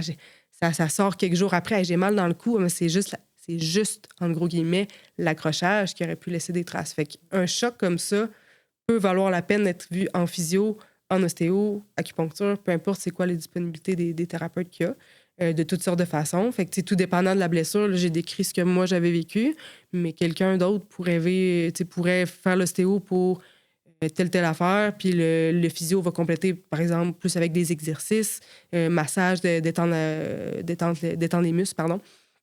Fait que c'est ça. Fait que c'est des professions qui travaillent pas pareil, mais qui se complètent très bien. Ce qui fait la beauté de Physio Alia Santé, justement. Là. Et voilà. Tous ces mêmes tous ces thérapeutes-là à la même place. Exactement. Puis, ils se parlent. C'est ça qui est aussi. Le deuxième cas, on va aller avec toi, Will. Yes. Mettons qu'on a quelqu'un qui est bucky, là, qui dit « Ah, j'ai une douleur, mais c'est juste 1 sur 10. » Puis la semaine d'après, c'est rendu 2 sur 10. Ah, mais après ça, c'est rendu 3 sur 10. Mm-hmm. Puis là, le mois d'après, c'est rendu 4 sur 10. 5 sur 10. Ça arrive jamais, ça, en passant. Je comprends pas de quoi tu parles. Puis là, à l'année, il est comme « Ouais, je pense que ça commence à faire un peu trop mal. Je pense que je vais aller voir quelqu'un. » Donc, c'est pas une blessure qui est un choc. Donc, tu pars de 0 à 100 de douleur, comme dans le premier cas. Mais vraiment, c'est graduel jusqu'à un point de « OK, là, pas que je suis plus capable de vivre, mais comme... Je peux plus faire ce que je veux, là, mettons. Là. Ça me donne plus de plaisir à vivre. On est rendu loin. Mettons que j'ai plus de plaisir à courir, on va dire comme ça. Mettons. Plaisir, puis j'ai mal plus souvent que j'ai pas mal dans mon quotidien, même si je fais pas mon activité physique. Comment on traite ça? C'est très, très bonne question. D'abord, je dirais, il faudrait se poser la question, est-ce que cette personne-là, elle quantifie mal son stress mécanique? Donc ça, c'est peut-être de quoi que tu as discuté avec Blaise. Donc, est-ce que cette personne-là, quotidiennement, a tendance à excéder la capacité de son corps, qui fait qu'elle est tout le temps en train d'entretenir soit un processus inflammatoire, soit une sensibilisation du système nerveux? Okay? Donc, d'aller faire vraiment, là, regarder au quotidien, soit au niveau du sport, au niveau du travail, est-ce que ce que je fais, ça l'excède la capacité de mon corps? Puis souvent, c'est ça la réponse. Okay. C'est rare qu'une douleur va augmenter de manière aléatoire sans qu'il y ait soit un stimuli externe ou, comme on disait tantôt, une anxiété ou des facteurs psychosociaux qui vont venir amplifier la douleur. Puis là, juste pour remettre tout le monde dans le contexte, on parle d'une personne qui pratique une activité physique. Oui. Si vous êtes assis à longueur de journée au bureau, là, on ne parlera pas de stress mécanique. Ben, c'est encore drôle. Quelqu'un qui est installé tout croche dans son bureau pourrait très bien avoir des problèmes d'épaule à utiliser la souris qui est mal installée. Ouais. Fait que ça aussi, c'est une espèce de quantification du stress mécanique, mais qui va se faire différemment. Tu mets un stress... Parce que tu vas utiliser beaucoup ta souris, mais dans un angle qui est peut-être pas optimal pour ton épaule. Fait que tu vas avoir une surutilisation. Ça, vous avez des ergos chez Physio. Oui, on a une ergo. T'es en congé de maternité, mais je te dirais que mon bac en kinésiologie, j'ai fait la branche santé-sécurité au travail. OK. Puis j'ai fait de l'ergonomie de bureau pendant plus qu'1 an. Fait que quand la pandémie est arrivée avec le télétravail, les patients que je pouvais voir et que je voyais, mais j'étais capable de bien conseiller là-dessus aussi. Puis c'est là que tu te rends compte que tu travailles 40 heures semaine avec des écrans qui sont installés trop haut, fait que tu as le cou barré comme ça. Ça se peut très bien que tu aies mal dans le cou. Le problème, c'est pas tant comme... Oui, des fois, il y a d'autres facteurs, mais baisse tes écrans un petit peu, tu vas voir, ça va régler le problème, tu sais. Fait que l'ergonomie de bureau, tu sais, on fait une parenthèse par rapport au sport, là, mais ça reste quand même super important parce que la personne est installée tout croche pendant 40 heures semaine, puis à un moment donné, c'est sûr qu'elle va finir par avoir mal quelque part, là. Même chose, mettons, si on pense aux disques intervertébraux, entre les vertèbres, on a des petits coussins là, qui servent à absorber les chocs. D'être assis à longueur de journée, on vient mettre beaucoup de pression sur les disques. Ça aussi, ça peut être une cause de douleur. Donc, quantifier son stress, ça peut être de se lever 5 minutes à chaque heure, par exemple. Donc, c'est vrai que pour les sportifs, on en parle beaucoup, mais pour les travails de bureau et en fait, pour toute personne, ça peut s'appliquer. Ouais. Je l'avais jamais vu de même, le stress mécanique de... Tu sais, prenez juste le mot stress. Si vous êtes toujours en extension ou mal positionné, ben, ça en crée applique un exactement. Sur les tissus, les tendons, les muscles. C'est là que c'est la définition du mot stress. C'est quoi pour toi? Là, des fois, ça peut être juste un stress, mais ce que ton corps va ressentir, quelque chose qui va être, mettons, ton stress mécanique qui est trop intense, mais une stimulation qui va être trop intense tout le temps, ça va être un certain stress pour ton corps. Dans le sport, c'est le volume d'entraînement. Dans le quotidien, ben, c'est le volume de l'action. Exactement. Effectivement. Fait que, si on revient un peu comment guérir ce cas-là, ben là, faut éduquer le patient là, qu'il est en train de dépasser sa capacité maximale d'adaptation et que là, il entretient son problème. Et là, d'essayer de trouver des façons. Là, si on est dans l'entraînement, bon, ça va être de diminuer son intensité, probablement diminuer son volume. OK. Si on peut-être faire des intervalles marche-course pour aller dans des zones où on ne reproduit pas la douleur. Par contre, quand on est passé, que ça fait plusieurs mois qu'on a mal, des fois, on peut tolérer, je dirais, entre 1 et 3 sur 10 de douleur parce qu'on est dans un problème qui est plus chronique, qui devrait bien répondre même si on est à un certain seuil de douleur. Versus une douleur qui est aiguë, comme tout à l'heure avec Marianne, son genou, c'était pas le temps d'aller recourir puis de se refaire mal au genou à ce moment-là. Je pouvais pas courir. Donc, tu fais du marché? Ça a été tough au début. Donc, de modifier l'entraînement, d'éduquer le patient sur le stress mécanique. Puis, moi aussi, comment je l'aborderais, mais c'est des exercices thérapeutiques qui vont venir stimuler le tissu blessé pour augmenter sa tolérance au fil du temps. Donc, c'est du cas par cas, mais on essaie d'aller cibler le tissu problématique. Puis encore une fois, on peut revenir à l'interdisciplinarité. Là. Il faut être ouvert, puis il faut savoir que quand une modalité ne fonctionne pas, est-ce qu'il y a un autre professionnel qui lui pourrait amener plus? Mais je pense qu'on a une belle discussion aujourd'hui là-dessus. Là. Définitivement. C'est de voir un peu en ostéopathie. Mais souvent, une des questions que je vais me poser, c'est pourquoi? Si la personne, mettons, un coureur arrive, il a mal à un pied, pas à deux. Fait que quand il court, puis la douleur est apparue un peu sans raison, mais il a mal à juste un pied. Normalement, tu cours, tu utilises tes 2 pieds. Ah, c'est peut-être mes souliers. Tu as 2 souliers pareils. Pourquoi tu aurais mal à juste un pied? Mais souvent, on va aller remonter un peu la chaîne, puis on va aller voir, ah, OK, ben il y a un blocage au niveau du bassin, il y a un blocage au niveau du dos, la hanche, quoi que ce soit, ou quand on va plus, tout ce qui est viscéral aussi, ben on va aller voir, bon, ben telle affaire bouge-tu, système digestif, encore une fois, y a-tu une tension qui vient influencer le bassin, une chaîne descendante ou jusqu'à la cheville. Ça aussi, c'est quelque chose qui peut être fait, mais ça, typiquement, ben, si j'ai une tension à droite, ben, la douleur va être juste à droite, mais tu cours avec tes 2 pieds. Fait que, c'est de voir un petit peu, encore une fois, comme on disait tout à l'heure, revenir à la source du problème. Fait que des fois aussi, c'est ce qui peut être le fun de travailler en équipe. C'est que, bon, ben, mettons, Will, il va travailler plus la cheville, il va s'assurer que la mécanique de la cheville soit bien, mais bon, OK, c'est mieux, mais il reste un petit quelque chose. OK, on va aller voir en ostéo pour compléter. Fait que, bon, crime, moi, je remonte la chaîne jusqu'en haut. OK, le système digestif, il est pris à telle place, ça tire sur la sacro-iliaque à droite. Fait que là, la chaîne est faillée jusqu'en bas. Fait que là, on complète un petit peu avec ça. On retourne avec Will pour faire finaliser les exercices, assurer que le patron de course soit top shape. T'sais, on est en business, là. J'ai une question qui vient de popper. Let's go, on aime ça. Je touche du bois, là. Je ne suis pas quelqu'un qui... Quand j'étais plus jeune, j'avais des crampes au ventre en courant. Tu manges un repas, tu bois de l'eau, il y en a qui se font des crampes quand même facilement. Moi, ça ne m'est pas arrivé depuis de nombreuses années, ce que j'ai remarqué dernièrement. Est-ce qu'en ostéopathie, quelqu'un qui fait souvent des crampes abdominales, souvent un peu plus qu'on sentirait au niveau de l'estomac, si je mange avant une course de quoi d'un peu trop lourd, moi, c'est sûr que je fais une crampe, là. Bien, je te dirais que ça dépend. J'ai pas de réponse très, très précise. Parce que, ce qui est le fun puis un peu tannant en même temps du système digestif, c'est que ça peut être multifactoriel. Fait que ce que tu mets dans ton estomac, dans ta bouche, moi, ça, je peux pas le contrôler. Fait que si tu manges quelque chose, je sais pas, tu manges un repas complet, tu vas courir 20 minutes après, ça se peut très bien que ça... Il y en a qui ont des estomacs en béton puis que ça passe, mais il y en a pour qui ça passe pas. C'est dommage, mais ça sera pas l'ostéo qui va régler le problème. Ça va être le fait d'adapter l'alimentation. Puis ça, il y a des nutritionnistes qui sont super bons là-dedans, puis ça va être plus à eux autres. Mais tu sais, encore une fois, quelqu'un vient me voir, puis ce problème-là, je vais le référer avec un nutritionniste. T'sais, fait que c'est... Puis idéalement, un nutritionniste sportif, là, pour quelqu'un qui est sportif. Épisode 3, c'est Catherine ça, Bélanger. Oui, Catherine, c'est vrai. Fait que, bref... c'est ça. Fait que là, je vais plus le référer avec un nutritionniste. Par contre, on veut s'assurer que le système digestif fonctionne de la bonne façon. Encore une fois, je vais te donner un exemple vécu. Les fameux gels qu'on prend pendant les courses. Les premières fois que j'ai pris ça, là, que c'était raide pour l'estomac. Mais l'estomac, mon estomac, il avait réagi. J'avais des bonnes tensions au niveau de l'estomac. Là, ça me créait une crampe là, vraiment juste en dessous des côtes. Puis en ostéopathie, on est juste allé travailler la tension qu'il y avait au niveau de la sortie de l'estomac. Ça l'a relâché, ça l'a réglé mon problème. Puis après ça, mon corps s'est habitué à consommer les gels. Fait qu'on est quand même capable, avec les techniques qu'on a apprises à l'école, d'aller mobiliser puis d'aller relâcher les tensions au niveau du système digestif. Fait que si la partie alimentation est ingérée, puis que la personne mange des choses qu'elle tolère bien, qu'elle les prend, mettons, au bon moment, que le système digestif est habitué à la consommation de glucides, etc., puis qu'il reste encore des inconforts, oui, on peut aller le travailler. Fait que, on peut aller travailler directement le système digestif, comme je disais, une tension à la sortie de l'estomac, on va aller relâcher ça.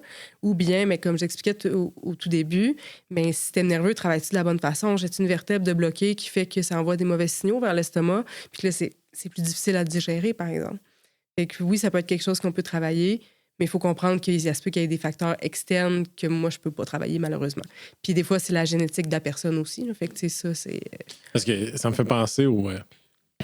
les personnes qui font de l'ultra, là. Ouais. Ultra-cyclistes, ultra-marathon, Ironman, qui sont comme...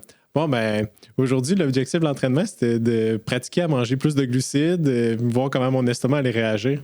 Mais ouais, définitivement, ça se pratique puis ça s'entraîne. Puis il y a beaucoup de coureurs qui se ramassent à avoir des problèmes parce qu'ils se sont pas pratiqués. Fait que là, il arrive la journée de l'événement, puis je vais prendre le gel qu'il donne sur sa course qui a été au soleil pendant je sais pas combien de temps. Et ça se peut très bien qu'il passe un peu mal, là, surtout si tu n'en as jamais consommé avant. Puis si tu doubles ta dose parce que là, tu es en effort. C'est ça, exact. Ou tu n'en prends pas assez. Ça aussi, ça peut créer d'autres problèmes. Tu bois pas d'eau. Fait que bref, là, je suis pas dans mon champ d'expertise. Là, j'aime juste ça, ce sujet-là. Fait que je consomme beaucoup d'informations là-dessus. Là, mais c'est quelque chose qui se pratique. Fait que c'est sûr qu'en ostéopathie, pour revenir à ta question tantôt, oui, on peut aider, moyennant que les facteurs externes soient gérés aussi. Intéressant. Si vous aviez un conseil à nos coureurs et à nos coureuses qui souhaitent courir longtemps et en santé, ça serait quoi? Yes. Est-ce que je peux diviser ça en débutant, intermédiaire, avancé? J'ai-tu le droit? Oui! Ouais. La voix est libre. C'est mon show maintenant. Yes. Tu fais quoi s'il dit non? Ouais, non, on va couper ça. C'est ça. Go, vas-y. Ouais, non, t'as pas le droit, Will. OK, all right. Amuse-toi. Coupera au montage. Mettons coureur débutant, genre 0 à 2 ans que tu cours. Moi aussi, c'est Les dents n'est pas ça, un bébé. OK, ouais. Non, ça fait 2 ans que tu cours. C'est bon. Moins de 2 ans que tu cours. Ouais, ça, t'es déjà à course à pied à 2 ans. Là. Les ultras à 3. Là. Non, non, c'est ça. David Quantification du stress mécanique, on fait attention. Là. Ouais. Fait que ça fait 0 ou 2 ans que tu as commencé à courir. Ce que je dirais, c'est de courir souvent. Okay? Donc, d'avoir un stimulus fréquent au niveau de la course à pied. Donc, c'est ça, de courir 5 à 7 fois semaine. Puis, la course, ça peut être que 5 minutes par jour. Fait que là, je reprends ce que Blaise dit souvent, mais 5 minutes, c'est 450 sauts par jambe. Okay? Donc, ça reste que 5 minutes. C'est quand même une bonne stimulation au niveau du corps. Donc, courir souvent, adapter le corps pour qu'il devienne plus robuste, puis qu'après ça, on puisse commencer à se mettre des objectifs. Je ne dis pas qu'on ne peut pas s'en mettre au début, mais adapter votre corps avant de vous lancer dans des trop gros projets. Ensuite de ça, mettons coureur intermédiaire, là, je dirais entre 2 et 5 ans que tu cours. Faire attention des fois dans les programmes d'entraînement d'être extrêmement rigoureux puis de ne pas écouter son corps. Okay? Exemple, il faut que tu fasses une sortie à l'intervalle ce jour-là, des intervalles qu'il faut que tu montes, je ne sais pas, en zone 3-4. Mais tu as une petite douleur, tu n'as pas bien dormi cette semaine-là, ton alimentation n'a pas été optimale.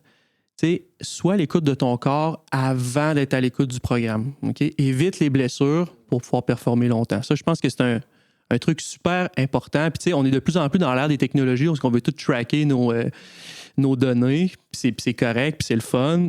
Mais écouter son corps, c'est probablement la meilleure donnée qu'on peut avoir en termes de prévention de blessures. Je vais ajouter une chose là-dessus. Là. Yes.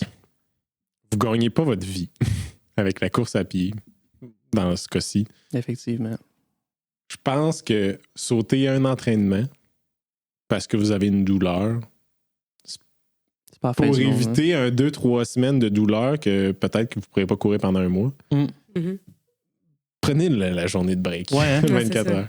C'est ça, hein, parce que la ligne est mince entre je suis pas blessé, mais je suis sur le bord, puis là, il faut que je manque une journée, puis là, je suis blessé, puis ça va être, c'est ça, comme tu dis, 2-3 semaines là, où je ne serai plus à mon top, là, pas du tout. Là. Puis si vous pensez que cet entraînement-là spécifique ne vous fera pas faire votre temps sur le marathon, sur le demi-marathon que vous souhaitez que ce soit votre objectif. Mm-hmm.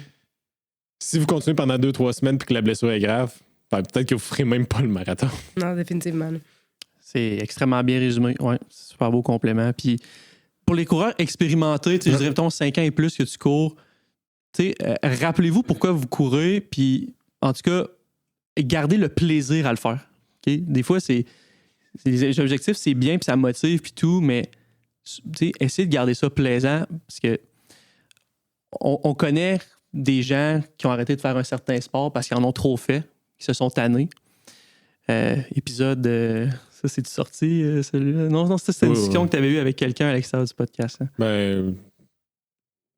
Tu sais, Jade Bonneville, je me rappelle plus son numéro d'épisode, là, dans les trentaines à peu près, là, début trentaine.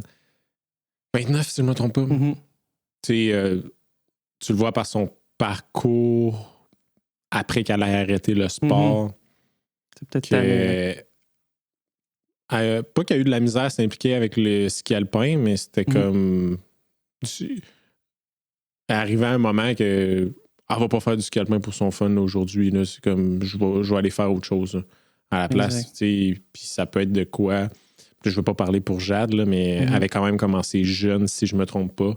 Fait que vous arrivez à le nombre d'athlètes de biathlon ou de sport-études qu'à la fin de secondaire 5, quand ils arrêtent le sport-études, sont comme ouais, mais je me suis fait dire, là, je suis quoi sans le sport, sans le biathlon? Je suis quoi sans le patinage artistique? Je suis quoi sans le soccer? C'est fou. Tu sais, c'est pas parce que tu as arrêté à 17 ans le soccer que tu n'es plus personne. Ouais. Puis c'est pas parce que vous avez arrêté la compétition que vous n'aimez plus le sport. Exact. Mais si vous en avez trop fait, selon moi, puis que le pourquoi vous faisiez ce sport-là n'était pas pour vous. Ouais, et pour le plaisir. Ouais. Et pour votre plaisir, que ce soit la pression des parents ou que vous mettiez vous autres même la pression de ne pas décevoir vos parents, ben c'est sûr que quand vous arrêtez, vous êtes comme je ne veux plus jamais toucher à ça. Là. Exact. Effectivement. Puis là, c'est les Olympiques en ce moment. Là. Ouais. Puis on en a parlé beaucoup de tout ça, les Norvégiens, pour ne pas les nommer, qui sont super bons puis qui dominent, mais qu'eux autres, ce qu'ils font, mais avant l'âge de 13 ans, je pense, il n'y a pas de compétition, il n'y a pas de score. Le sport, c'est pour le plaisir. Exact. Puis comme ce que ça fait, c'est que les enfants, ils veulent continuer à faire du sport. Après, ils se découvrent, ils découvrent plein d'activités, ils ont du plaisir, ils n'ont pas de pression. Tu sais, j'ai fait du karaté longtemps, comme je disais tout à l'heure, puis il y a des compétiteurs qu'on voyait des États-Unis à certaines compétitions, là, jeunes, là, puis ça performait à côté. Là. 2-3 ans après, ils ne les voyaient plus. Parce qu'ils se sont écœurés de faire le sport. Puis je trouve ça dommage parce que c'est là qu'il faut apprendre aux enfants à faire du sport pour qu'ils soient en santé très longtemps. Puis il faut qu'ils apprécient faire du sport, puis il faut aimer faire du sport. Tu sais, quand j'ai des patients qui arrivent dans mon bureau, première fois que je le vois, souvent, je vais demander c'est quoi les loisirs, les sports qu'ils font. Puis, il faut que je me remette à la course. La course, pourquoi il faut? C'est nécessaire que ce soit la course ou ça peut être d'autres choses? On dirait qu'on s'est fait marteler que pour être en santé, il faut aller au gym, il faut faire de la course. Mais il y a tellement d'autres choses. Puis il y a des gens, j'ai essayé ça le gym. Moi, j'aime pas ça faire du sport. Mais t'as essayé d'autres choses? Tu sais, on faut qu'on se donne la possibilité d'essayer d'autres choses. Puis un ado qui arrête le sport ou un jeune adulte qui arrête le sport parce qu'il n'y en a plus au cégep, il n'y en a plus à l'université, mais il faut qu'il se donne aussi l'occasion de se redécouvrir puis de s'asseoir avec lui-même puis de dire, OK, bon, mais j'ai fait, je sais pas, moi, du soccer pendant tout mon secondaire. À côté, je faisais juste ça. Prendre le temps de s'asseoir puis d'être honnête avec soi-même puis de se redécouvrir un petit peu. Mais c'est vraiment pas facile quand tu as été hyper spécialisé, qu'on t'a mis énormément de pression. Juste que je pense que si les gens prenaient le temps de le faire, peut-être qu'on serait capable, mais ça, c'est... Je pense tout de suite aux joueuses de soccer. Là. Il y en a une bonne gang là-dedans qui n'ont plus de genoux. Là. Non, définitivement. Là. Je fais du vélo, j'avais trop mal aux genoux, je n'étais plus capable, ou qui se mettent à nager, ou qui font... du ski alpin parce que c'est un peu plus soft ses genoux et ainsi de suite. Puis tu sais, aux Norvégiens, pour connaître quelques athlètes qui ont été s'entraîner là-bas, il y a un élément dans le reportage que tu parles là, qui est présent en ce moment, il est viral. C'est un reportage de Radio-Canada, si vous voulez aller le voir. Littéralement aujourd'hui. Là. Aujourd'hui. Il y a un élément qu'il ne mentionne pas, c'est que comment une des personnes que j'ai connues m'avait expliqué, c'est que la Norvège ne sont pas des sportifs de salon. Drôlement, même s'ils ont des équipes d'hiver ultra performantes, quand ils ne regardent pas tant à la télé le sport de haut niveau, ils le pratiquent. Donc, ils se promènent en ski de fond, littéralement. Le samedi après-midi, au lieu de regarder la course, ils sont en train de faire du ski de fond. C'est dans leur culture de jouer dehors et de faire du sport. Wow. Pas juste qu'il n'y a pas de compétition. Ça fait partie de la vie de bouger. Puis après ça, oui, il y a tout l'aspect d'avoir du plaisir et tout, de ne pas penser au pointage et au score. Mais cette partie-là, moi, je pense que dans le travail journalistique a été... ils ont pris son angle de reportage. Là. Il a fait son travail journalistique. Là, j'enlève rien au journaliste, puis c'est très bon ce qu'il a fait. Mais aussi au niveau culturel, ils font du sport. Oui, ben c'est sûr. Là. Puis, tu sais, encore une fois, ils n'ont pas de pression d'aller performer, aller faire du sport non plus. Là, oui, ils l'écoutent peut-être pas à la télé, puis ils le font, mais ils n'auront pas de pression d'aller faire du ski de fond, puis d'essayer de rentrer ça le plus rapidement possible. T'sais. Ils vont avoir du plaisir à le faire, là, je suis pas mal sûre aussi. Là. Fait que, ça fait une grosse différence, puis c'est une très belle culture d'aller, je trouve, d'aller faire plus de sport puis de mettre ça peut-être plus accessible. Je sais pas à quel point c'est plus accessible ici. Là, mais... Au niveau du développement de l'athlète, une chose qui est très peu parlée selon moi, que mettons que le COC pourrait faire de quoi, là. Pas que je les ai tagués sur le chest en ce moment, là. Non, pas du tout. Pas du tout. Mais ce qui pourrait être intéressant, c'est de mentionner tous les sports que la personne a pratiqués dans un milieu organisé. Juste organisé, là, ça pourrait être surprenant. Jean-Philippe Legalet, qui est un biathlète, c'est un jeune qui a fait beaucoup de gymnastique quand il était jeune. Alex Harvey, c'est un gars de vélo de montagne. Je veux pas me tromper dans son histoire, mais très tard dans son développement, à la fin adolescence, il se faisait mettre de la pression. Il faut que tu choisisses le vélo de montagne ou le ski de fond, malgré que c'est deux sports en saison complètement différentes. Après ça, j'ai pas...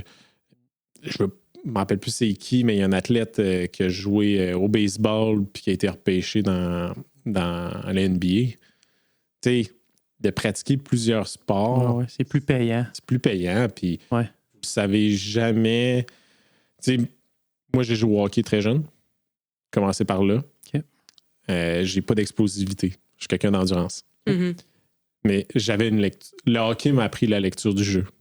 Et quand je suis arrivé en biathlon, puis il fallait que je descende, là, Ah, tu savais où tu t'en allais, là. je savais aussi que je m'en allais. J'étais capable de voir un tournant d'avance sur mon compétiteur pour savoir, OK, bon, ben là, présentement, il faut que je prenne la courbe de telle façon parce que je veux le dépasser dans la deuxième ou dans la troisième courbe qui s'en vient. Mais cette lecture-là de jeu, je l'ai eu grâce au hockey puis au soccer. Mais c'est à force de pratiquer tous ces sports-là que vous devenez un athlète ou un sportif C'est beaucoup plus complet. Là, puis que ça vous donne la pause de je fais juste courir, c'est en site. Ouais, tu peux essayer un autre sport, là. C'est correct. Ça va donner un repos à ton stress mécanique. Ouais, c'est ça, là, si vous courez beaucoup, allez faire une raid de kayak pendant l'été. Là. Ouais, ça fait du bien, là, changer de sport un petit peu. Là. L'entraînement croisé, c'est toujours bon. Là. Toujours bon. Puis tu sais, je me mets, mettons, à la place du monde, ceux qui ont tout en fait qu'un seul sport. Puis là, ben, plus vieux, soit ils sont plus dans les clubs sportifs dans lesquels ils étaient parce qu'ils pratiquent plus, par exemple, le soccer. Et ils n'ont pas les habiletés motrices de développer pour faire autre chose. Ils se retrouvent à être sédentaires, développent plein de problèmes. Donc, sérieusement, s'il y a des parents qui nous écoutent, faites toucher à vos enfants le plus de sport possible. Puis non seulement ça va être bon pour leur santé, mais ils vont devenir meilleurs dans les sports qu'ils font que s'ils se spécialisent dans un seul sport. Ça va être bon pour vous aussi. Ouais. On va avoir différents Avec sports, ce que tu viens de dire, il y a un très bon clip. Si je me trompe pas, c'est le Sideline avec Pierre Lavoie. Oui. Ah oui, ça, c'est allez voir ça. Il résume tout, en fait. Il résume tout. Il explique que, tu sais, un gymnase, si je me trompe pas, un gymnase simple, ça coûte 8 millions, puis un gymnase double, ça coûte 15. Là. Mes chiffres sont peut-être erronés, là, côté-moi pas là-dessus. Mais il mentionne justement, quand on finit le secondaire, ben, on a tout le temps été élevés à faire un sport dans un milieu encadré. Tu arrives au cégep, il n'y a plus de cadre. Comment j'apprends à bouger quand il n'y a aucun cadre? C'est vrai, ça aussi, c'est intéressant. En fait, le cadre va être fait pour ceux-là qui sont assez forts pour rentrer dans l'équipe sportive du cégep. Mais mettons, tous ceux-là là, qui ne font pas partie du 1%, là, comme tu dis, quoi? Tu as des cours d'éduc, là, mais pas les cours d'éduc au cégep, on s'entend qu'il y a entraînement en salle. Vas-y, tu sais, t'as peu, là. Puis, tu sais, même dans la situation que tu mentionnes, le nombre d'athlètes que je connais qui ont pris beaucoup de poids après d'avoir arrêté leur carrière. J'en suis un de ceux-là, je le cacherai pas. Puis, tu sais, sont pas tous allés obèses, là, mais qui sont allés à un surpoids, un pourcentage pas mal plus élevé. Mais qu'avant, c'était des... Tu sais, les meilleurs athlètes de biathlon que j'ai connus de ma vie, il y en a là-dedans qui n'ont jamais été sur la Coupe du Monde, ni même sur l'équipe B nationale, parce qu'ils se sont écœurés. Puis à un moment donné, ils ont eu leur claque. Puis du jour au lendemain, ils étaient tellement intenses à être performance, et non plaisir, que quand ils ont arrêté, ben, ils sont allés dans le plaisir. Puis là, ben... Mais ils recherchent le plaisir autrement. Ils recherchent le plaisir autrement, exact. Si tu n'as plus de passion ou de plaisir dans le sport et à être actif, ben, tu peux le combler facilement avec, je ne veux pas dire de terme péjoratif, là, mais tu peux binge-watch Netflix, puis tu peux manger. Ça libère la dopamine, là, on s'entend, là, c'est émotionnel, manger. Là. Ben, si tu mets ces deux-là ensemble, ben, c'est sûr que tu vas aller gagner un certain poids par la suite. Je dis pas que c'est mauvais de prendre du poids, mais c'est à des points extrêmes. Il y a plusieurs impacts sur la santé aussi, là, connexes à ça. Là. Fait que 100 000 %. Fait que, tu sais, sérieusement, s'entraîner pour le fun, c'est la meilleure façon de faire. Puis, moi, il y a un autre point, on parle du plaisir, mais aussi d'essayer, quand vous allez vous entraîner pour le plaisir, d'essayer de regarder, quand vous revenez, l'espèce de sentiment de bien-être. Puis ça, c'est de quoi, oui, qui peut être addictif, là, faut faire attention, mais que chez le débutant, on ne ressent pas nécessairement initialement. Okay? Donc, les gens qui vont commencer une nouvelle activité, ça se peut qu'après, vous vous sentiez pas super bien. Bon, peut-être que vous l'avez fait trop intense, mais de persévérer, puis à un moment donné, vous allez ressentir un sentiment de bien-être. Vous êtes plus concentré, vous êtes plus relax. Puis l'aspect sur la santé mentale, je pense que c'est de quoi que des fois, il faut juste prendre le petit 2 secondes de l'analyser soi-même, tu sais. Puis de se rendre compte à quel point ça a fait du bien. Puis ça, des fois, ça peut être aussi un facteur motivant à continuer. Comme tu mentionnais tantôt, courir 5 minutes, c'est courir. Absolument. Puis, le repos fait partie de l'entraînement. Quand je parle avec des athlètes de très haut niveau, là, ce qu'on se rend pas compte, c'est qu'un athlète professionnel, c'est pas 6 jours d'entraînement. C'est 365 jours d'entraînement back-à-back. Puis c'est 24 heures sur 24 parce que ton heure de sommeil, tes 8 heures de sommeil, tu dois les avoir. Absolument. Non, c'est ça. Aller brosser à la veille d'un entraînement, ben, tu vas avoir de la misère à bien t'entraîner. Exact. Donc, ce repos-là fait partie de l'entraînement. Absolument. Donc, le prendre, courir 5 minutes, ça compte. Ça compte. Yes. Puis, juste pour finir là-dessus, il y a un pays d'Europe de l'Est que eux, leur philosophie d'entraînement, c'était, mettons une séance de muscu, on va la faire à 70-80%, mais à chaque jour. C'est qu'on n'est jamais raqué. Puis au final de la semaine, on va avoir fait plus de volume.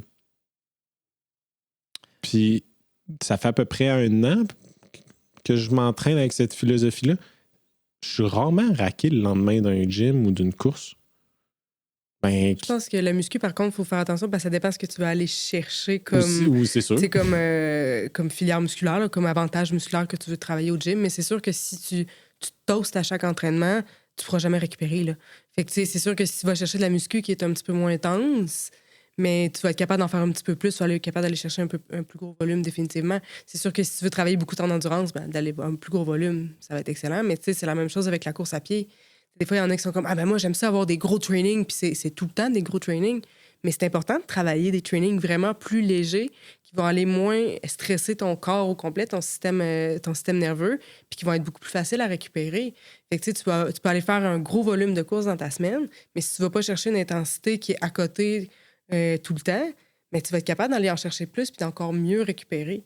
Fait que, la fameuse zone 2. La fameuse zone 2. Pour pas la nommer. La voilà nommée. Et voilà. J'ai une dernière question pour vous que je pose à tous mes invités. Vous choisirez qui répond en premier. Et ça veut dire quoi pour vous être en santé?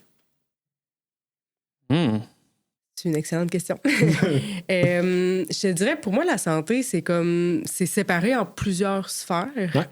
Fait que, tu sais, on parle, oui, de la santé physique, là, la fameuse définition, là, l'absence de maladie. C'est ça. C'est un état complet de bien-être physique, mental et social. Ce n'est pas une absence de maladie ni d'infirmité. Je l'ai étudié. Wow. C'est ça, bon. Merci. Fait, bref, oui, c'est ça. Fait que la santé physique, mais pour moi, tu sais, la santé mentale. Naturellement, on en parle de plus en plus, mais je trouve qu'on n'en parle pas assez. Tu peux avoir la santé financière, tu peux avoir la santé sociale aussi. Fait qu'il y a plusieurs sphères comme ça. C'est essayer de trouver puis d'être en santé, c'est d'avoir un équilibre dans ces différentes sphères-là. Fait que tu peux essayer d'être en santé physique, mais tellement poussé loin là que tu vois plus tes amis ou que ça te coûte vraiment cher. Fait que là, hop, ton budget, ben, crime, tu le sais plus, puis t'es rendu tout seul, fait que ça a tenu à ta santé sociale.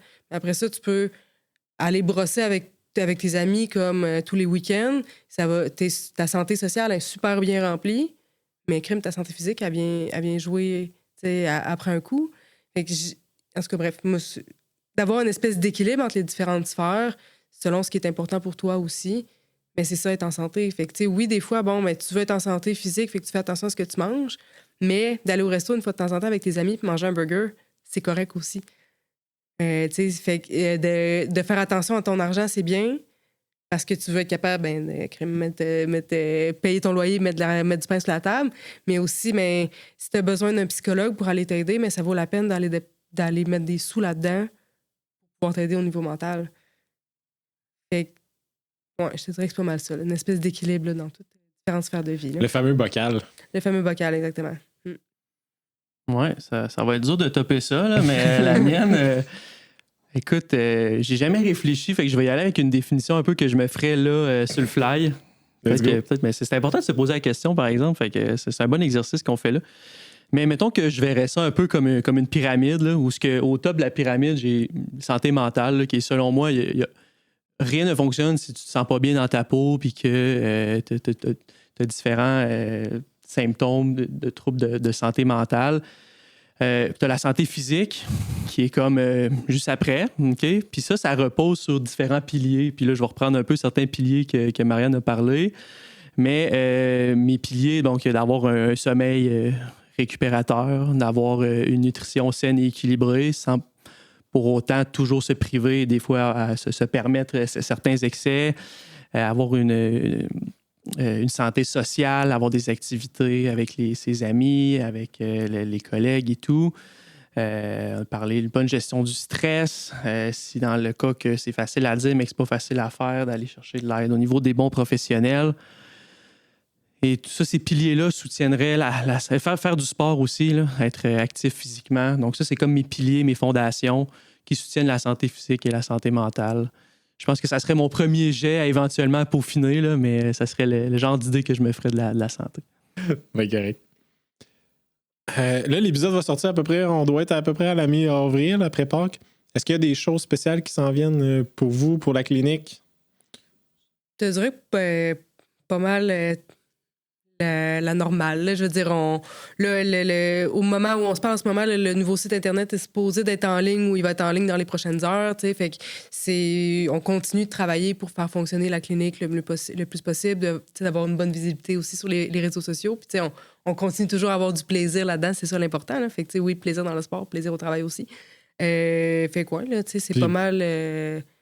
continue dans la bonne lancée là, qu'on avait déjà là, avec la clinique. On va faire aussi le défi entreprise en équipe. Là, on a fait le pantalon des neiges mi-février. Là, on va faire le défi entreprise en équipe aussi. Fait que c'est toujours des beaux événements là, qu'on aime bien faire tout le monde ensemble. Là. Sur les médias sociaux, on va parler à Will. Yes. C'est quoi votre nom sur Instagram? Donc, physio.alia.santé. Vous écrivez juste Physio Alia Santé dans la barre de recherche. Même chose pour Facebook, même chose pour TikTok. Donc, si vous avez envie de bien rire, d'avoir des vidéos très amusantes, autant humoristiques que des fois éducatifs, okay? Donc on a les deux volets, n'hésitez pas à venir nous suivre sur les médias sociaux. Là, ça va nous faire grand plaisir. Super. Puis là, si jamais... vous faites la transition du tapis roulant à l'asphalte ou de la neige à l'asphalte, puis qu'il y a des petites tensions à gauche, à droite, vous irez voir. Vous savez où venir. Exact. Ça va nous faire grand plaisir, la porte est ouverte. Yes. William, Marianne, un gros merci. Merci à toi, Félix. Merci beaucoup. À la prochaine. Salut. Merci de votre écoute et j'espère que vous avez apprécié l'épisode. Si ce n'est pas déjà fait, aimez et commentez. Et pour plus de contenu, suivez-moi sur Facebook, Instagram, YouTube et TikTok. À bientôt.